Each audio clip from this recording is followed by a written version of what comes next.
Today's show is sponsored by the ABV Barrel Shop. The ABV Barrel Shop is located in the St. Louis metro community of Arnold, Missouri. The ABV Barrel Shop is focused on one thing: single barrels. Best of all, you can try before you buy. Head over to abvbarrelshop.com to sign up for their email and text distribution so you know what they have in stock, what classes are coming up, and who from the industry may be coming in to visit. The ABV Barrel Shop. It's where single barrels live. We are also sponsored by the Bar to Go. The Bar to Go offers traveling minibars that are no bigger than a small purse or toiletry bag.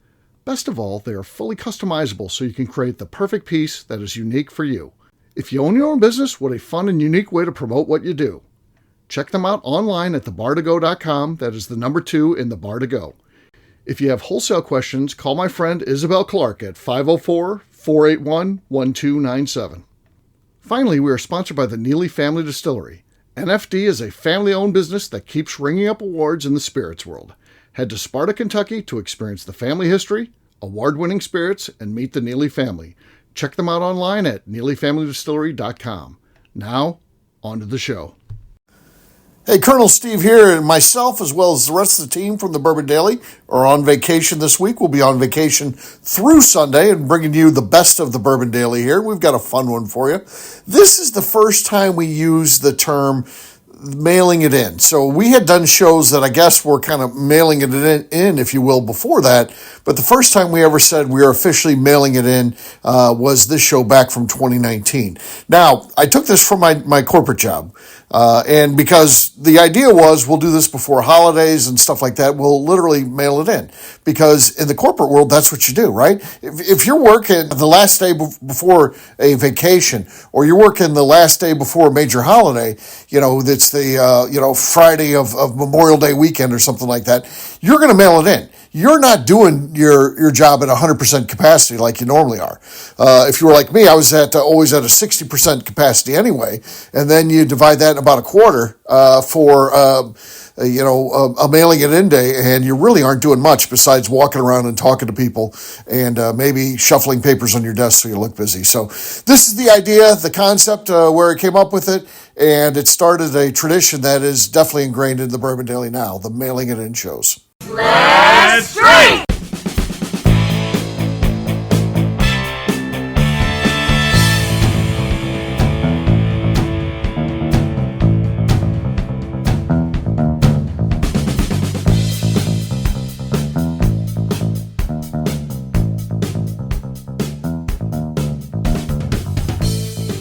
Happy Thanksgiving and welcome to the Bourbon Daily, the podcast about everything bourbon delivered to you Monday through Friday every week. Today on the show, we want to enjoy our holiday. So we're checking the format out the door and we're just talking, maybe bitching about stuff. We'll see how it goes. My name is Miss Becca Sue. Please join me in welcoming my co-host, Steve Akeley, along with our special guests, Justine Mays, Della Fane, and Bocephus Beauregard Cumberland. Hey, gang, what's up? What's up? Howdy. Happy Thanksgiving, everybody, and to the audience as well. So we're having a good time here. We're doing what we do. We started this tradition, I don't know if it was this year or last year, but we just mailed it in for the holidays. We have to work on the holidays, so we thought, you know what? If we got to work, we're just mailing this in. Yeah, just like you would do at the office.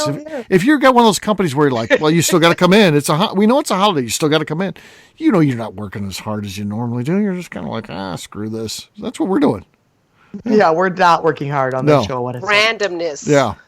Yeah. I had the worst day at the beginning of this month. So this is the 28th, of course, but on the 1st, which is my busiest day of the year, not my busiest day of the month. So it was literally the busiest day that you can have because all of our shows come out. The Bourbon Show comes out.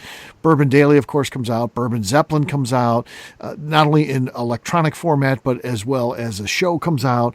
The Bourbon Betties came out. It's a whole thing that goes on the 1st. And then that's a, payday for the network and all. There's all the stuff that goes on. And at 4:00 in the morning on the 1st of November, all of a sudden the power goes out. And my power never goes out because I've got underground power wires. But the power literally went out. And I thought, well, usually it comes right back on because we just don't have any sort of those issues. So it doesn't come on. The warden has to go to work. She goes to work and she leaves. And within about a minute, she texts me and says, guess what? I can't get out of the subdivision. There's police tape across our subdivision. Somebody hit a telephone Power line thing. Oh, Transformer? Hit the pole. He hit a pole, and then that pole then caused a tree to light on fire, and then that tree lit on fire, and then it burnt down the power lines. They all fell down, and then all the lines in the area fell down and ended up crossing the road and all that. So literally there's power lines down. They got to figure out and turn them all off, and until then they've got the police wired up. Well, we can't leave our subdivision. So, we go up there and they're like, sorry, you can't leave. And we're like, well, can we walk out here? They're like, first of all, you can't walk to the left at all. There's power lines all over the road. To the right, you can walk, which is downhill, and we got to walk, I don't know, a quarter of a mile, third of a mile, I guess, to the next subdivision. You can walk down to there. So we call my mom and tell my mom, can you come over? And I know my mom doesn't like to go to Clayton, which was where the warden works. So I was like, I have to go with you guys. We'll go to your work. We'll drop you off, and then I'll drive my mom back home.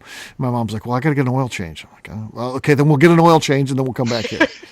So we do all that and come back, and of course I get dropped off at this subdivision. I got to walk up this very tall hill back to the house, and I get there, and they're still working on all this stuff. Power ends up being out for like 12 hours, and I didn't do anything that day. I didn't have access. My phone died. At one point I called Justine and maybe Bo, a couple other people from the network, for my car. I went out to my car because I had no power in the house. I started my car and sat out there on the phone and took care of some network business. But that was it. That's all I was able to do that day because power was out. It was horrible. So now you know how the world's going to be during the apocalypse when the power goes out. I can't handle it. Yeah. Steve cannot handle it. If He will be the first we have to any break sort down. of apocalypse, Steve cannot handle it. No. My whole, that ended up throwing off, not that day, but then the next day you're behind, and then I had a garage sale the next day, and then I was behind. It's just, you just can't get caught up. And eventually you just walk away from it. And it was a big day. We had the Jim Rutledge interview coming out on the 1st. I couldn't promote it. No. You think, well, maybe Jeremy or Renee, who are also my co-hosts on the show, maybe they'll promote that. No, nothing. So it's like the show doesn't even happen. There's no promotion of the show. Or anything. I can't do it. So nothing happened. So yeah. Sounds like a great day, Steve. Yeah, it was absolutely terrible. So yeah, and it took them, like I said, 12 hours, and I don't think they caught the person who did it. So that's the weird thing. So they obviously local. They will continue on smashing poles all over the place. I can't imagine they hit a pole so hard they broke it in half, which again started this fire. How were they able to leave? I don't know. That's wild. Yeah, you would think the car would be too damaged to be able to leave, but they got out of there. They got out of there, so. Maybe it was an alien. Yeah. Did you think about that? Maybe an alien. It would have cost them, because I assume the power company, if they knew who it was, they would charge them for all that time. I mean, they had a crew. I don't know how many trucks, 4 or 5 trucks, and I don't know how many workers working on this. So yeah, it was a whole thing. I'm with Becca Sue. It probably was an alien. Yeah, it might have Well, been. because how could they, if, like Steve said, if they got away, like how were they not hurt enough that they didn't go to the hospital? And just a vehicle like limping down the road. And so then they closed off the road so that no one could leave and see what had happened because they're cleaning up an alien spacecraft. That could be. Yeah. Yeah. Can't go to the left. I want to go to the left. It would have been easier because my mom lives closer if we could have gone out the subdivision to the left. But they're like, no, you got to go to the right because probably there's alien bodies strewn about to the left. Yeah. That sounds like alien stuff, Steve. Yeah, for sure. 100%. St. Louis, Missouri is now, what is it? Area? Like Roswell? Yeah, like Roswell. Area 51. 58. 51. Oh, I got 58, I guess, because it'd be a new one. It could be a new one. It was so, and they had that telephone pole literally was sheared in half. So, and they left the pole there. I don't know. Eventually, someone came and cleaned it up. But the next day you go there, and of course, it lit a tree on fire right by the. It was a whole scene. How does someone do that and then be able to get away? But I'll tell you what, they don't. They probably unless they're aliens. 4:00 in the morning. And of course that was Halloween after Halloween. So I have to figure someone was probably drinking. I would guess. Sure. Yeah. Mm-hmm. Yeah. So it was, it was a night to do that kind of stuff. So, yeah. I guess witches? It was a perfectly clear night. It wasn't like it was raining or anything that could cause you to, have an accident. It was a perfectly clear night, not any rain. So the more you describe this, the more it does sound like some sort of alien. Could be. Halloween, the 31st, that's when the veil drops. between The veil the drops. undead and the living has dropped, and it's easier for the undead to get through, and so it was also possibly zombies, or just ghosts. Right. Yeah. I used to walk before when I had a regular job. I used to walk before and I would get up early, like 4:00 in the morning. And you go walking around at 4:00 in the morning. It seems like I would sometimes wonder, I wonder if maybe the zombie apocalypse happened, because there's no signs of life. Everything's quiet. There's no people moving about, and no cars. You're able to cross the busy intersections and things like that, just walking around. It's like, what if the shit went down? What if it happened and I'm out here? I'm the one of the few survivors. Yeah, and I'm out walking. Am I prepared? Do I run? Should I bring a machete or something? Yeah, I don't know. You should probably start taking a machete on your walks. Okay. Yeah, I'm sure the neighbors would love that. Is that good advice, Stella? Yeah, I think so. Because if you don't run into a zombie, you still may run into like a rabbit, squirrel, or something. And I'll tell you what has chased me a couple times is dogs. So. If I had that machete, should be macheting dogs, though. If I had that machete, would I take it out on the dogs? I don't know. I mean, I don't know. It's been some scary times. I one thing I don't do when a dog is chasing me, I don't run, because first of all, I know the dog can run faster than I can. So I stop and I hold my ground and I just get out of here. Yeah, I'm like you're trying to scare a bear, make loud noises, and maybe maybe the person who owns the dog is going to hear me so I always kind of stand my ground, and it's worked for me. What would you guys do if you came across a dog? You're walking. I've been bit by a dog before, and I was minding my own damn business, and it just walked up to me and took a nice little chunk out of my leg. So the next time I see a dog that looks threatening, I'm gonna machete that bitch. Yeah. I don't understand why people don't have their dogs on leashes. I'm out. What happens is when you're walking early in the morning, the people will let their dogs out in the morning. I guess the dog wakes up, has to go to the bathroom. People just let their dogs out the front door. And then the dog, just sees someone strange walking around the neighborhood, just takes off and wants to attack. If you know your dog is maybe a little bit aggressive, you better be putting them on a chain. Right. Yeah, you don't just open the door and let the dog out. No, not if you know that your dog is, if your dog is aggressive. Right. Or an asshole. Yeah. I mean, you don't just go, no, my dog's really nice, and see it chase your friends out of your house and out of your yard all the time. Be like, no, but he's really nice. No, so put it on a chain. Yeah. There was one dog I would always come across, and he was an older one, probably like a poodle mix. He'd come out, and you could tell this was an old dog. And he would be afraid of me when he saw me. And I would always crack up about that. It's I didn't mind that dog at all, because he was never a threat. He would freeze up when he saw me. And then, when I passed, then he'd hustle in as quick as he could run back inside. So, yeah. I didn't mind. So setting a dog like that loose is fine, because he's not going to cause any problems. But the dogs that would come down and run across the street and Jesus, want to chase you, yeah, that's an issue. Stop thinking your dog is so sweet. It's probably a fucking asshole. Right. Right? It's not friendly. Yeah. Jeez. So Bo left. I guess he's gone for good. Bo's gone. He went to. They said Thanksgiving dinner's ready, and Bo's done. That's it for him. Bo just left. He's not going to wait around for seconds. He's like, the hell with these shorts. I'm ready to go tidy whitey. I'm done. Ready to be naked. Yeah. Well, we can drink without Bo, I think. Yeah. So let's drink. Right? What is everyone drinking? Let's see here, Della. We'll start with you. What are you drinking there? Well, since last show, and then you brought up a little nostalgia, and I was talking about the oldest bottle in my collection, I decided to bust out the old Stumpy Monroe Single Barrel Select. This is batch number 63, one of the first ones. Yeah. Yeah, I forget what he's on now. Okay. I just suck. Just so. All right. I've got the Pinhook here. So this is it's getting to be a well-loved bottle. It's about halfway now. So I opened it up last week. So here we go. Now, Dell and I are tied. There was both. I was going to say, I don't know what was bad. Those were weak. So Dell and I, we're going to say we're tied. So what do you got there? Justine, can you beat that? I have Neely Family Distillery. I have the Marshmallow Black Belt. Ooh, nice. I don't know what that means, but just the word marshmallow makes me excited. Oh, That was good. that was really good. That was good. That's our Fresh leader. crack. That's going to be tough to beat, but Miss Becca Sue, you want to try? What do you got, the little wild turkey there?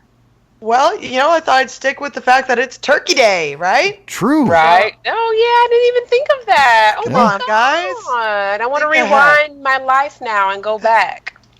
I've got some wild turkey forgiven. Forgiven. Okay. Okay. Now, I think Justine got that. Justine definitely got that. So, yeah, that was the great cork pop there for sure. Well, cheers, gang. Cheers. All right. We are going to take a quick break. And then when we come back, we'll still be mailing it in for Thanksgiving, but we're going to talk to Miss Becca Sue about a story going on in her family. We'll get to that in just a few.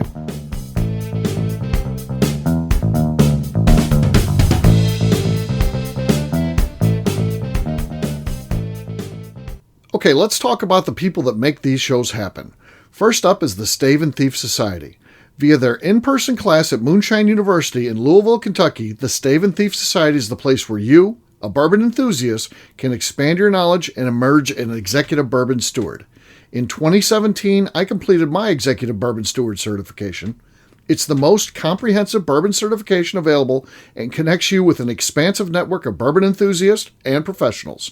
Check out the full listing of in-person and online certifications and join the society today by enrolling at staveandthief.com. Speaking of Executive Bourbon Steward certification, the ABV Barrel Shop in St. Louis, Missouri has developed a unique partnership with the Stave and Thief Society to offer a preparatory class to assist you in getting your Executive Bourbon Steward certification. This prep class costs only $25 and is available to take live or online via Zoom. Graduates of our class receive a coupon code good for 15% off your Executive Bourbon Steward certification held in Louisville, Kentucky. This saves you almost $90. Additionally, you can collaborate with fellow attendees to split travel costs when you go to Louisville. If you're interested in signing up for the class, simply head over to abvbarrelshop.com and check out the classes and events page. Last but not least, we are sponsored by Neely Family Distillery. Royce Neely is the 11th generation distiller in one of America's oldest distilling families. A visit to Neely Family Distillery takes you through family history, where you can see all the artifacts and newspaper clippings through the years from this family that started distilling in America after James Neely arrived from Northern Ireland in 1740. Today, Royce Neely and his team are crafting some of the best spirits in America. Their bourbon and absinthe offerings keep winning top honors in the spirits competitions. Recently, their absinthe made history as the first platinum winner in the absinthe category at the San Francisco Spirits Competition. Neely Family Distillery is definitely a bucket list destination if you are a bourbon fan. Learn more about their spirit offerings, visiting their facility, and the awards they have collected over at NeelyFamilyDistillery.com. And now, back to the show.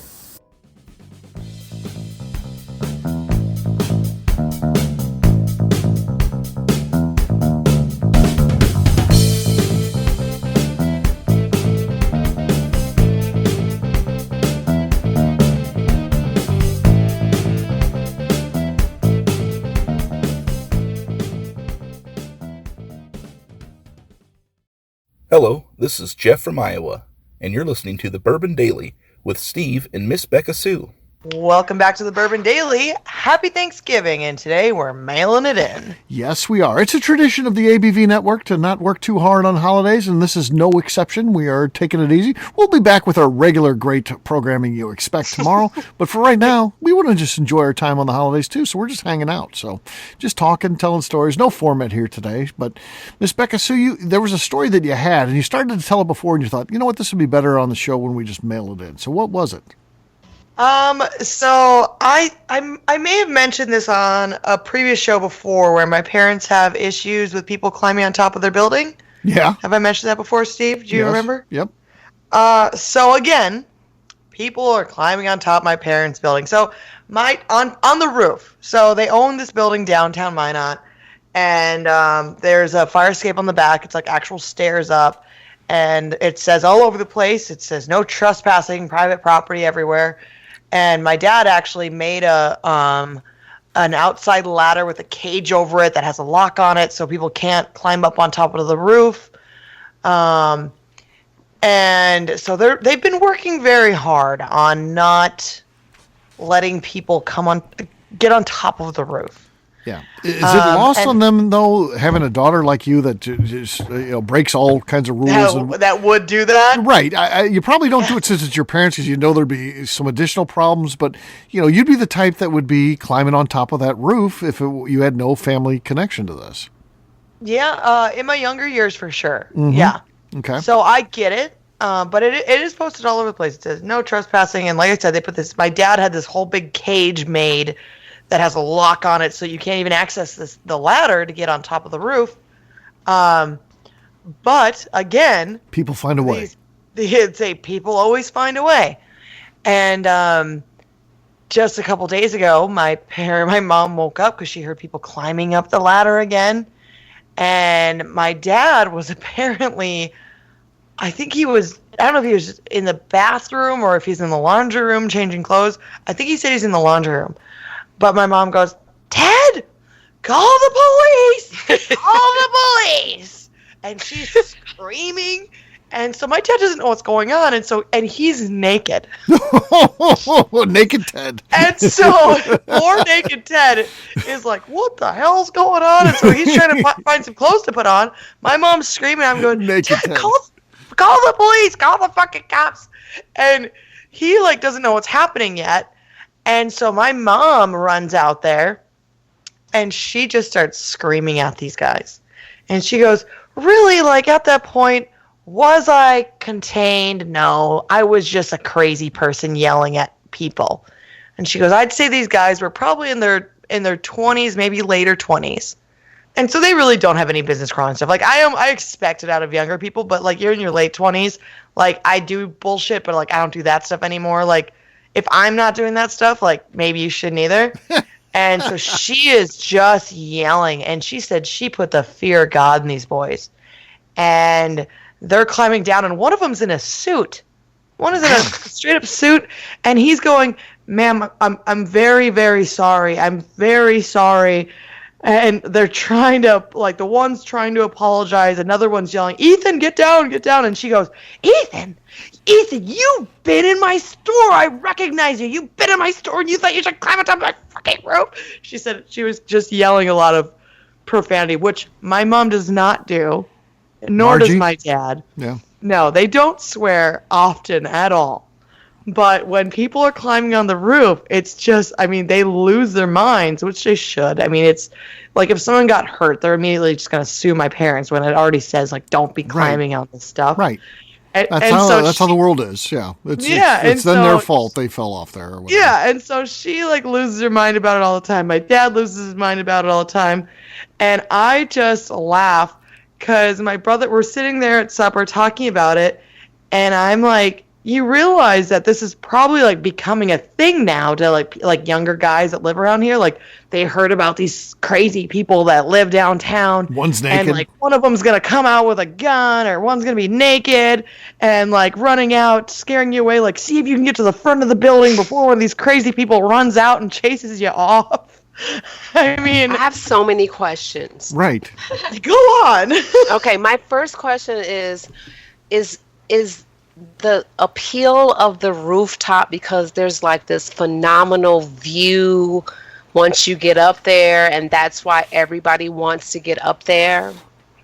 I can't imagine that it's not a bad view, but there's not a lot of there's not mountains to look at. It's also always the middle of the night, so it's not you could see much anyways. And it's not we have skyscrapers. Maybe you can see closer. Maybe the stars are closer. Something. I don't think so with the light pollution. No, because now I want to climb. So, despite the cage, is it easy to get up? Relatively easy. Why are people doing this? It sounds from your description, it sounds like it's very hard to get up there. But is it not as hard? So, the cage actually, my dad. So there wasn't even a ladder to get onto the roof before, and there was a lot of people climbing up on the roof. They have to climb up on a railing and go over where there's nothing below them, and pull themselves up by 3 or 4 feet to get up onto the roof by standing on a railing. I'm telling you, it's got to be the view. It's got to be something that's so beautiful. Been up there? Do you guys go up there? Is somebody got a stash of something up there that people are trying to get at? I don't know. They're pot plants up there or something? I mean, that'd be fun, but no, like my dad goes up there and like he's like tarred a bunch of, he had to like retar the roof. And so one time when people went up there, they like got into all the tar that he just put down before winter. So he was really mad because then there's tar on everything. And so then he lost his mind about that. The one time he actually crawled out the window and pulled out the ladder because they found a ladder and they put it up there and he pulled away the ladder. And so they jumped down from like probably 15 feet onto another spot so they could get away from my crazy dad. I don't know. This rooftop sounds like almost lit. like bucket list worthy. Like everybody's I'm gonna trying go to there get and on do this it. damn I rooftop. can't climb anything. You're You gonna know, have you got like a guy a in gun a suit, pulled on like he's you at and, his like- law firm, and he's like, "I'm leaving for the day, guys," and he like climbs on your parents' roof. Like, what? Why does he have a suit on? Yeah. I need to- Right? Why did a guy have a suit on thinking he should climb that? And so, like now, my dad put the ladder up there but it has the cage around it, and so the cage, I'd imagine that climbing on that cage is not very safe. I haven't actually looked at it yet, but I imagine that there's not a lot of places to climb on. But it's an actual like outside cage with a lock on it, so you have to like open it up, but you can't get the. But there's a lock, so you can't. So they're climbing on the outside of this cage to get on the roof.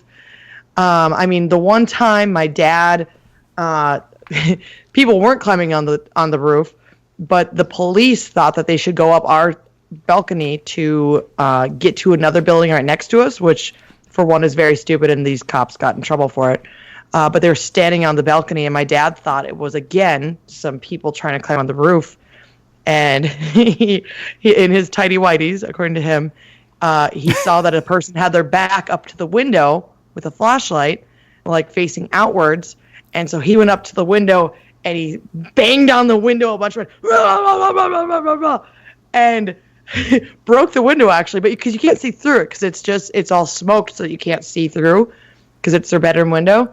And the lady out there was the police, and she screamed and turned around, my PD. And my dad was like, oh crap. And so he opens the door, he's like, I'm sorry, I thought that you were just like people trying to climb on top of our roof again, like this happens a lot. She's like, we're sorry, we're trying to serve a warrant and like arrest this guy. And my dad said she probably peed her pants. He said he scared her because she had her back up to the window thinking like no one lives there. And Really? he said he scared her bad. But this happens all the time, and my parents are losing their minds. And like my brother said tonight, he goes, "What is Della talking again? We can't hear her. She is on mute." Yeah, we can't hear Della. She was talking. We can't hear you again, Della. It's just a thing. She's yelling at IT Yelling right at her now. husband again. Yeah. I'm not touching There it. she- Okay, yeah, there you go. We saw her Why husband. is he just sitting right next We to saw her? her husband reach in and every touch the mute time. button on her microphone, and now she's fine. Yeah. Is there okay, Yeah. Della? I have to ask. Is there a couch he's sitting on? Is he just sitting on another like office chair? The bed, I think. He's is he kneeling. watching No, TV? no. He is playing. There's a large television and video game stuff going on the other side of So me. he plays the But video we're- game, and Okay. We're very close in I'm- proximity. I'm just imagining him sitting there like staring at you, just in an office chair, waiting for something to get screwed up. Because the second that Della's I stuff know. goes down, all of a sudden a hand comes out of nowhere, adjusts it, fix it, and then it's good. yeah. In my Within fantasy, he's kneeling at my feet, waiting for my instructions. But that is not. But it's more like how- the Addams Family. Remember the hand in the box that would come out? That's what because we never see his face. We never see anything but a hand come in, adjust something, and fix it, and then gone. It's like the Addams Thank Family. goodness for him, because if I'd be muted half the time if he wasn't here. I was saying for my birthday 2020, I think I want to climb your parents' roof. Yeah. So, your mom has a business. Do they live in the building where the business is? Yeah, they live on my parents are on the third floor. They have 3,000 square feet for Okay. the two of them and the little dog. They have a little Cairn Terrier. named And Macy. so, is this in downtown Minot, close to you? You can put me on the spot like this, Steve, and make me look like this is like Everybody Loves Raymond. I'm just asking a question. Here's the fun part about where I live. So my parents live on Main Street, and I live 1 block away from Main Street, and my grandpa is 1 block away from both my parents and I. Okay, so everyone's So close.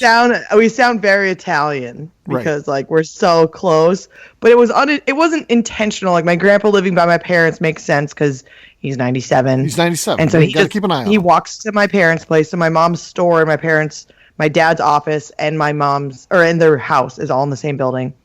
And then I wanted to live downtown because obviously it's fun living downtown, but it also means I'm a block from my parents.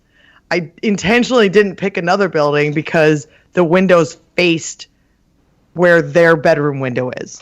Oh, and I was they like, didn't want them that watching is- you. Yeah. I went, that's too much. I want to live downtown, but I cannot live there because I do not want to just be able to like look into my parents' bedroom.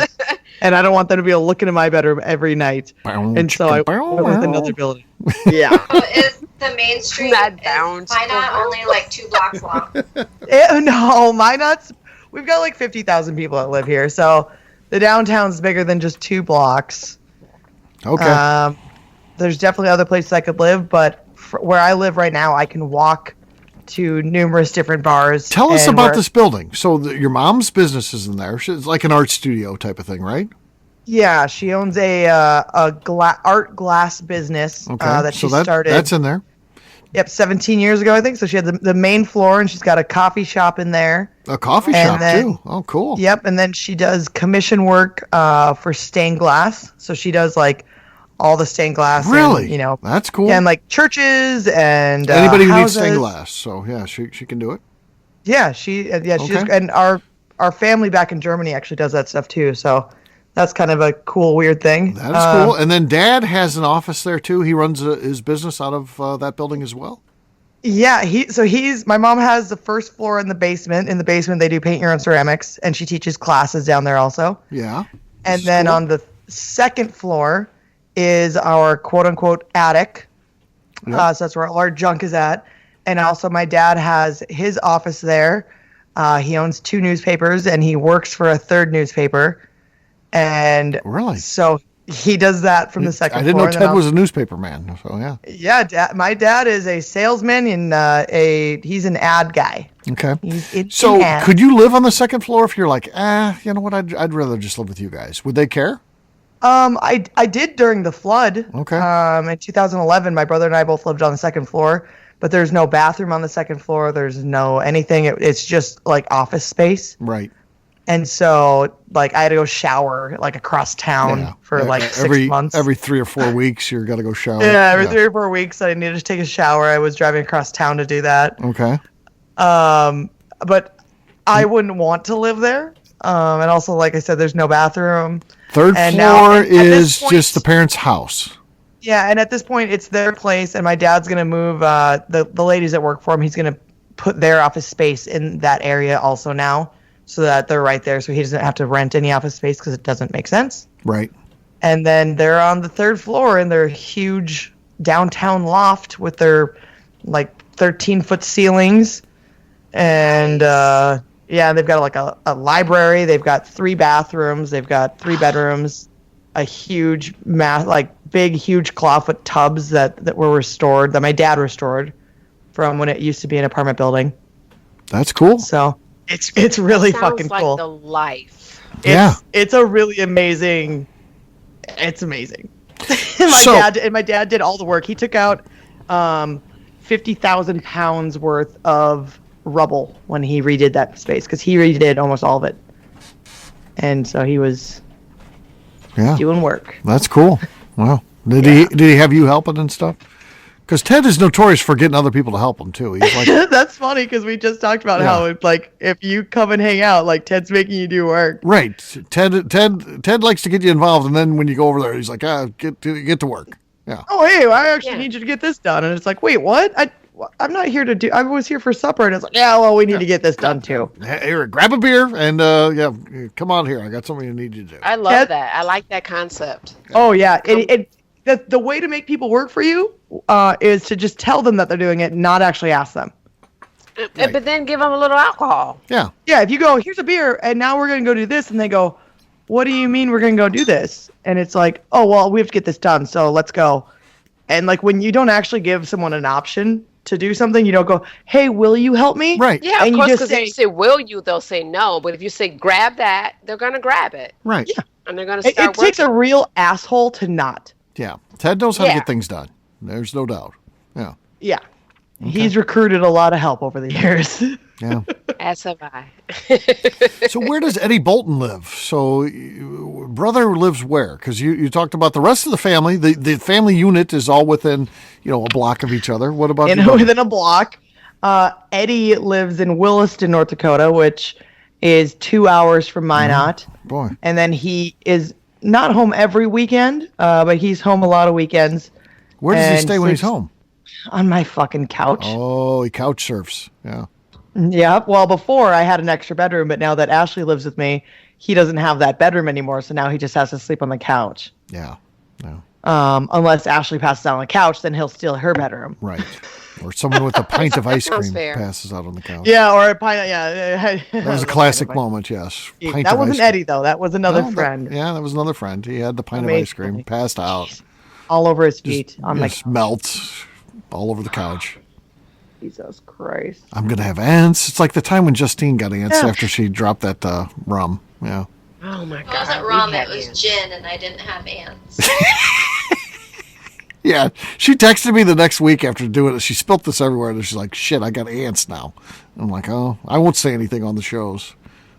Yeah. When we lived in Sturgis, we go to Sturgis for 11 days. When we lived in Basically, you Sturgis, take up residence there for 11 days. So, yeah. we do, and there'd be stuff like I'd bought a thing of suckers, and I'd opened the bag of suckers. They were just Tootsie Pops, and they'd fallen on the ground, and I was like, oh, and I didn't really think about picking them up because while we were in Sturgis, I was like, oh, geez, these fucking suckers are on the ground. I should probably pick them up, and I pick them up. And the whole thing is just filled with ants. I was like, oh my God, no wonder that there's flies and there's ants. You throw these away. Justine knows how that is. She's been there. She's been there, done that. We were tormented for 2 months with ants. We had exterminators come out, and even when they're gone, you still think they're there. I hate ants. Yeah. And every time my feet, something's on my feet. It's like I was so paranoid I couldn't go to the bathroom. I'm laying in the bed. I'm feeling ants on me 24/7. I'm just now starting to get back to normal, but those ants tormented us, like tortured us they were vicious. Like they bite, they eat your toes. You can't sit on the Ants are toilet annoying. without watching your feet. So bad. Yeah. They can get you. Ants are terrible. I don't know. I don't know. We haven't seen any scorpions since we moved from West. Oh, that's a whole different thing. Yeah. We don't have those. Since we moved from in West St. Louis. Phoenix to Tempe, I haven't seen one scorpion. But when we lived in West Phoenix, they'd be in the bed with us. We'd see them all the They'd time. be in your bed? Have you ever been stung by a scorpion? Let me tell you, me and my husband, and I'll give you the short version because this is a family show. We were in bed, and we have a wicker wooden type headboard. Yeah. And I was laying there falling asleep, and I heard this click, click, click, click. And I didn't know what it was. I heard it, but I was just like, I don't know what that is. And we're laying in bed, and the lights are off, and he jumps up out of his side of the bed, and he's like, something was crawling on my head. So we turn the lights on, and he says, I swept it off my head, and I think it's under the pillow. And so he's on his side of the bed. I'm on my side of the bed. I got a shoe waiting. He lifts up the pillow. Yeah, it's a scorpion under the pillow. Oh, my God. And I beat the shit out of it with the shoe. How big? So they can I get was in the getting ready house? to ask that. Not that it matters, because a scorpion's a scorpion, but how big was it? Medium sized, the brown ones. What Because, does medium-sized Okay, scorpion you know, even they mean? come- Justine and I because- live in the north. Right. There's No, no, I there's don't no. even know. When Tundra. I say medium, I'm like, medium? quarter size, like a quarter, like the size of the size of a silver dollar. Because we've seen baby ones. Another crazy story was me in the shower, and there was a pregnant scorpion. Ah. What do And you mean they're pregnant? yeah, and what I didn't know is that the babies eat the mom or something. So they were what?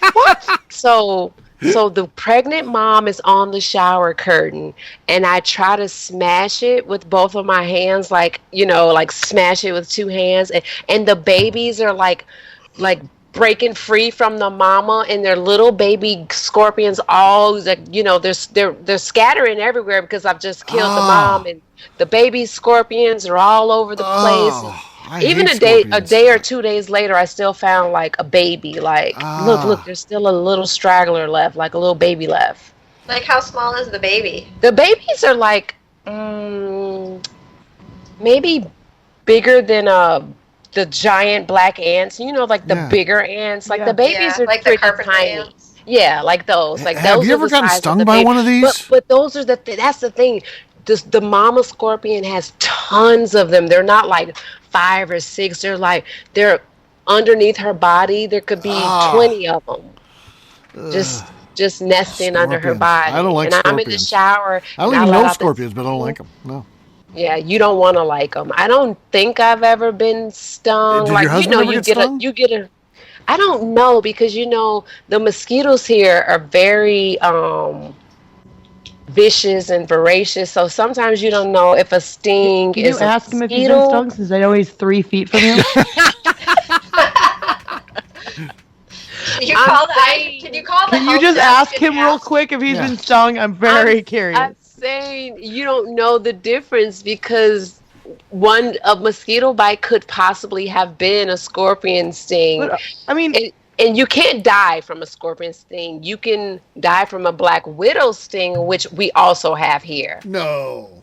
Right at our front door, my youngest said, "Mom, there's a black widow spider at the door." And I'm like, he doesn't know what the hell he's talking about. When Steve was giving me shit on previous shows about living in the Great White North, like, I'm not dealing with this stuff. I didn't believe him or my husband. My husband left out to go to work and said, "Yeah, I think that, there was a black widow at the door." And my youngest is like, "Yeah, I think that was a black widow." And I'm like, they don't know what the hell a black widow looks like. So, of course, I Google it. And they go, it has the red hourglass shape on its back. And sure enough, that bitch was a black widow sitting right at our front door like, hey. Did you how you kill guys it? doing? It might have been dead. I don't know. I didn't kill it, but I just took a picture of it. You didn't kill a thing that was probably going to kill you. No. I just took a picture. I'm not bringing you with on the zombie apocalypse here, Justine or Adela. Like, you're not coming with. If you're not killing things, they're going to kill you. You ain't coming with. I took a picture proactive on the gram to make sure, and everybody's like, "Yeah, that's a black widow," and I was like, "Oh, okay." So that's what we have here. We have deadly rattlesnakes, we have deadly scorpions, we have black widows, we have coyotes, we have what's the other? None of this you were dealing with in Chicago. It was absolutely the weather. not. No, there's no scorpions in Chicago. With the beautiful weather year round, these are the other things that you have to deal with. We also have the sandstorms that can get pretty bad. It's like a sandy tornado.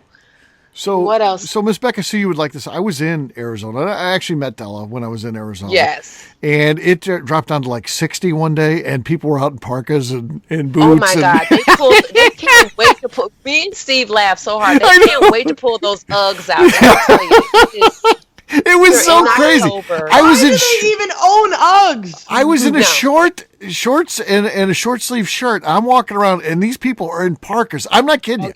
Fur lined with around the hood and that. And they're bundled up. The moment that now we're into November, so everybody is going to act like it's freezing outside, and we're still in the 80s. Like Thursday will be 88 degrees.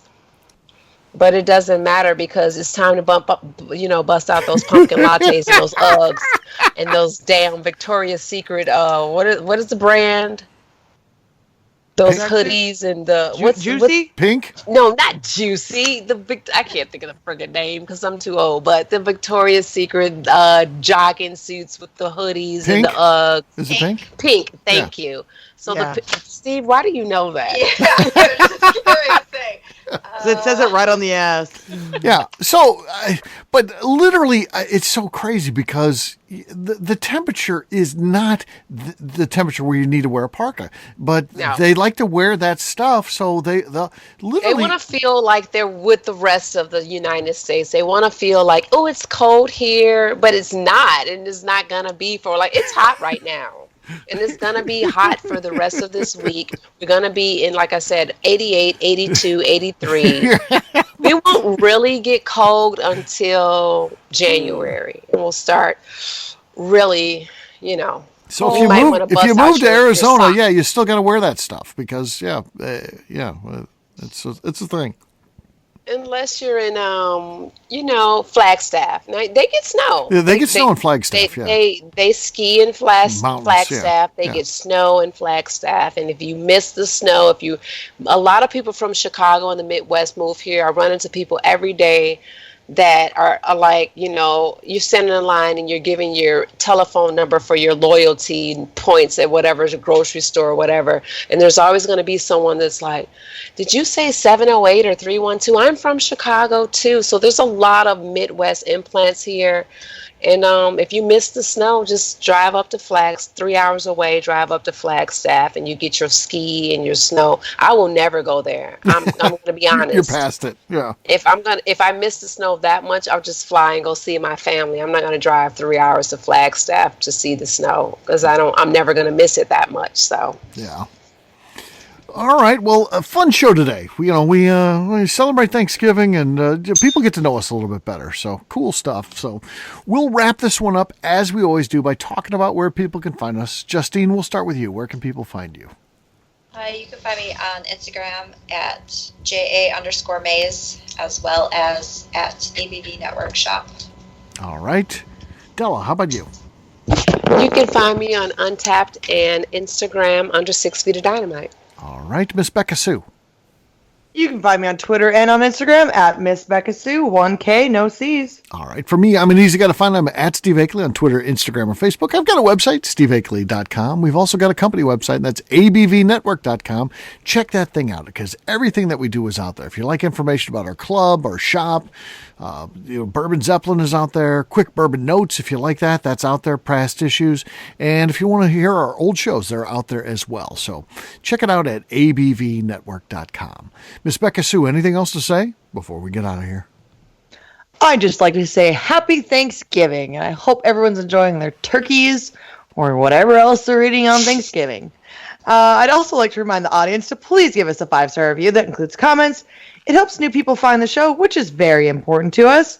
If you like what we're doing, we ask that you please visit our Patreon page at patreon.com/the ABV Network. All right, great show today. Happy Thanksgiving to everybody. Of course, we'll have a regular show tomorrow, a two-parter. So pretty exciting stuff. On Black Friday, we're going to, announce what's going on in terms of Bourbon County Stout, and then we're going to talk about after we go out and stand in line what we were able to score. So my buddy Paul and I are going to be doing 2 shows tomorrow. Looking forward to that. Until then, take care, everybody. See you.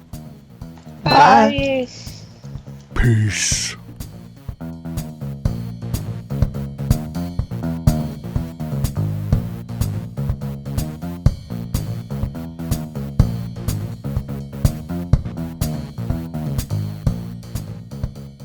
Before we let you go, let's talk about one last thing. The ABV Barrel Shop in the St. Louis community of Arnold, Missouri. The ABV Barrel Shop is focused on a couple of things. First of all, single barrels.